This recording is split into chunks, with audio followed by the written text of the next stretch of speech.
আসুন আসুন মায়েরা, আসুন আসুন, বসুন, আসুন বসুন। মেশামশাই আপনি বসুন। হ্যাঁ হ্যাঁ হ্যাঁ, বসুন। আমাদের বাড়ির যে এমন একখানা বিয়ে হবে মেশামশাই, এ আমরা স্বপ্নেও ভাবতে পারিনি। দেখতুম বটে মাস্টারমশাই আসে, কিন্তু তার যে বাড়িকে এত পছন্দ। সে কি আমরাই ভাবতে পেরেছিলাম কোনোদিন? বাড়ির জন্যে কত পাত্রের খোঁজ যে আমরা করেছি, অথচ ঘরেই পাত্র ছিল। যাক, এখন মানিয়ে গুছিয়ে সংসার করতে পারলেই হলো। হ্যাঁ, আসল পরীক্ষা তো বিয়ের পর। ঠিকই বলেছে। আপনারা সবাই আশীর্বাদ করুন আমার মেয়েটা যেন বিয়ের পর স্বামী শ্বশুর ঘর নিয়ে শান্তিতে সুখে থাকতে পারে। এর বেশি তো ঈশ্বরের কাছে আর চাইবার আমাদের কিছু নেই। ঠিক ঠিক। এই পাঁচি, পাঁচি, হ্যাঁ এই যে কাঁসার থালা বাটি, আচ্ছা গ্লাস, কাঁচের গ্লাস দিস না কিন্তু সব। দেখ কাঁসার গ্লাস আমি ধুয়ে মেজে আলাদা করে রেখেছি, যা কাঁসার গ্লাসে জল। হ্যাঁ বাবা, হ্যাঁ আমি জানি, আমি কাঁসার গ্লাসেই জল তুই আনছি। যা, তাড়াতাড়ি, সময় নেই আর হাতে। ওই তো দি, দি, ও দি, কোথায় ছিলে তুমি? আমি খোঁজ বেড়াচ্ছি তোমাকে। নাও নাও, থালা সাজিয়ে দাও, ভালো সময় তো পেরিয়ে যাবে গো। নাও তোমার মেয়ের থালা সাজাও। আজকে আমি সাজাবো না, তুই সাজাবি। নে। আমা, এটা কেমন ধরা কথা? এর মানে কি? হ্যাঁ, তোমার ঠাকুরপোকে বলবো, তার কানে তুলে দেবো, এক্ষুনি কুরুক্ষেত্র শুরু হয়ে যাবে। পাড়ার লোকেরা সব এসে, সে তাদের সঙ্গে কথা কইছে, ডেকে তোমার কথাটা তার কানে তুলে দিই। শোনা চিঠি, এই সমস্ত তুমি কি বলতে শুরু করলে গো? এ বাড়িতে বিয়ে হয়ে আসা অবধি দেখছি যে এ বাড়ির সমস্ত নিয়ম কাজে তুমি সবার আগে থাকো, আর আজ হঠাৎ ঠাকুরজির আইবুড়ো ভাতে তুমি যে নিয়ম বদলাচ্ছ বড়। মা, এই কথা বাবার কানে তোলার কোনো দরকার নেই। সোনা জেঠির মেয়ের কানে কথাটা তুললেই আর রক্ষা থাকবে না। ও তো অবোধ মেয়ে, আমি তার অবোধ নই। অনেক ভাগ্যি করে এমন পাত্রের সঙ্গে বিয়ে হচ্ছে। আমি মনে কোনো খুঁত রাখতে চাই না রে ছুটকি। এসব জগাঝাটির মধ্যে আমি থাকতে চাইনি গো। যার কানে তুলে দিলে কুরুক্ষেত্র হবে, আমি তাকে ডেকে আনছি। আচ্ছা কথা,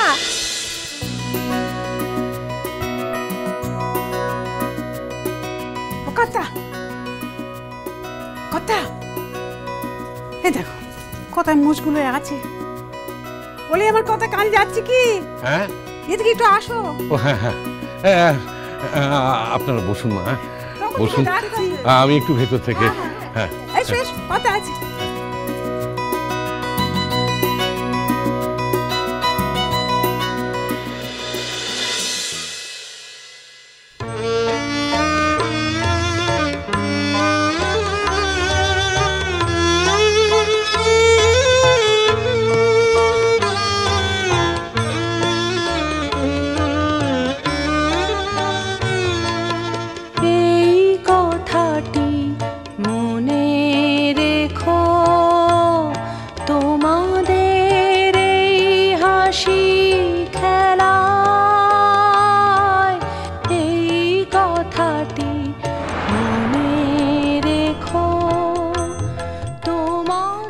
যদি তুমি আমার অন্তরের কথা জানতে চাও, আমি বলতে বাধ্য হব নন্দিনী,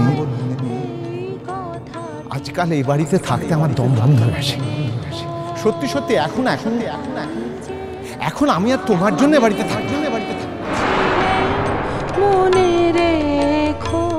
তুমি এক অদ্ভুত মেয়ে নন্দিনী, স্বার্থপর, হিপোক্রিট।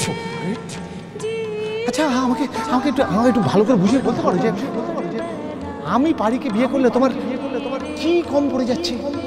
কতটা কম পড়ে যাচ্ছে বলতে? ব্ল্যাকমেইল করছো তুমি, স্বামী ভাবছো আমাকে, অথচ অন্য একজন মানুষের সঙ্গে বেডটা শেয়ার করছো। নিজের সুখ, নিজের ভালো থাকা, এসব ছাড়া কোনোদিন তুমি কিচ্ছু ভাবনি, আজও ভাবছো। এসব ভাবতে ভাবতে আমার জীবনের সামান্য সুখ শান্তি সব লোপাট করে দিয়েছো, সমস্ত কিছু হরণ করে নিতে চাইছো।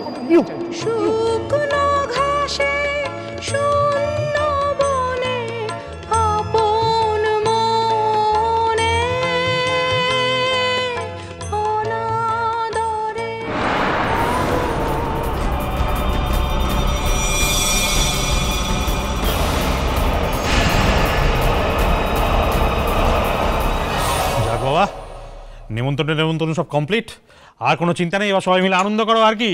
হ্যাঁ, শুধু একটা ব্যাপার একটু খচখচ করছে জানিস তো, আমার তো শ্বশুরমশাই শালাবাবু সব এলেন, আমার সঙ্গে দেখা হলো না। দেখ না ভাই, এই আমি না পরশুদিন দেখা হবে সেই জন্য নয়, কিন্তু একটা জিনিস জিজ্ঞেস করতে ভুলে গেছি বুঝলি। এত ভুলো মন হয়েছে না আমার, ফোন করে নিলেই হবে। বল কি ভুলে গেছো মিনিদি, কি কথা? আরে ওদের বাড়ির কি নিয়ম, মেয়েকে বিকেলে পাঠাবে না সকালে পাঠাবে না আমাদের বাড়ির নিয়ম অনুযায়ী পাঠাবে, সেগুলো তো জিজ্ঞেস করতে হবে।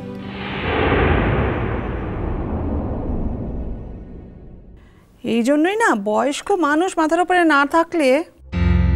কিন্তু নন্দিনী সব জানে জানিস, ও তো হাতে করে এতগুলো বিয়ে দিয়েছে, বাপের বাড়ি শ্বশুর বাড়ি মিলিয়ে ওর সব মুখস্থ। কিন্তু ওকে কি আর। আমরা সবাই খেতে বসলাম, মা এলো না। না বাবু, তোমার মাকে আমি ডাকতে পারবো না, শুধু শুধু বকা খেতে চাই না।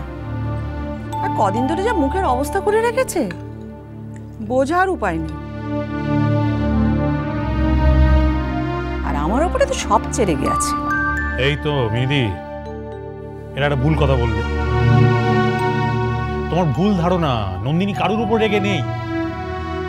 যদি রেগে থাকে তাহলে অমর্ত্যর উপর আছে। হ্যাঁ, ওর সঙ্গে একটু মন কষাকষি হয়েছে। আর জানোই তো, অমর্ত্যর সঙ্গে মন কষাকষি হলে নন্দিনী এরকম করে, কারোর সঙ্গে কথা বলে না। কিন্তু আজকের না বরাবরের স্বভাব, এর আগেও তো হয়েছে।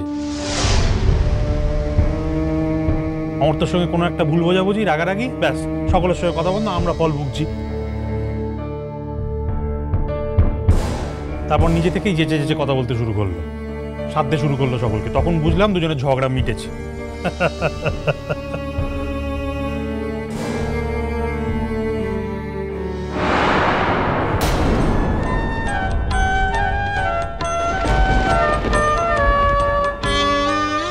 আমি চলে যাচ্ছি অমর্ত্য,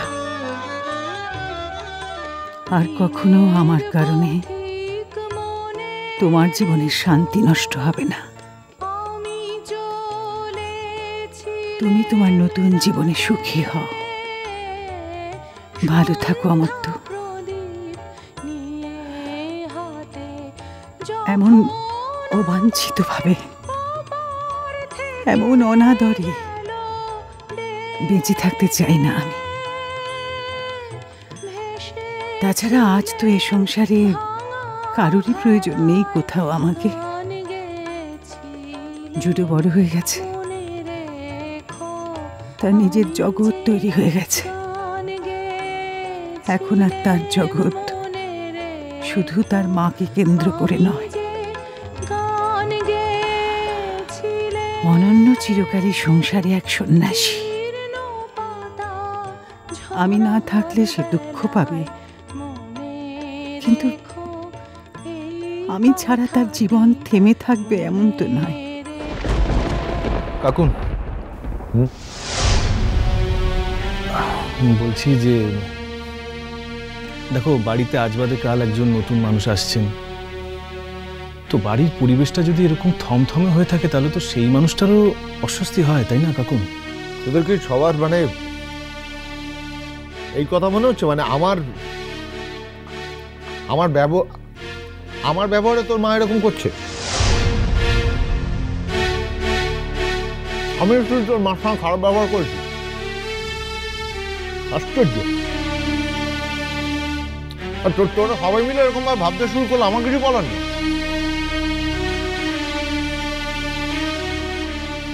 ভাব,